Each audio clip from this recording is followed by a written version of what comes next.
Alam niyo ba na pwede kayong pumasok sa ground floor ng Museum of the Future ng libre? Yes, you heard it right, libre. Hello everyone! Nagmetro na nga kami ng aking mga kapatid from Alariga at bumaba kami ng Emirates Towers. Pagbaba namin, konting lakad lang at ayan, nandito na tayo sa loob ng Museum of the Future. Ang ganda niya, sobrang nakaka-amaze talaga at pwede kang mag-picture at mag-video-video dyan ng libre sa ground floor. 150 dirhams talaga ang entrance ng Museum of the Future kung gusto mo siyang i-explore yung lahat ng floors. Pero kung gusto mo naman ng makalibre lang, pwede na dyan sa ground floor.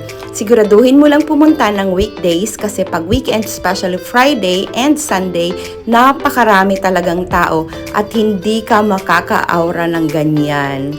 Kaya naman, kung hindi mo pa napasyalan ang Museum of the Future, pasyalan mo na yan, girl! At umaura-aura ka na din! So that's all for today, gorgeous people! Thank you for watching! See you again on my next video!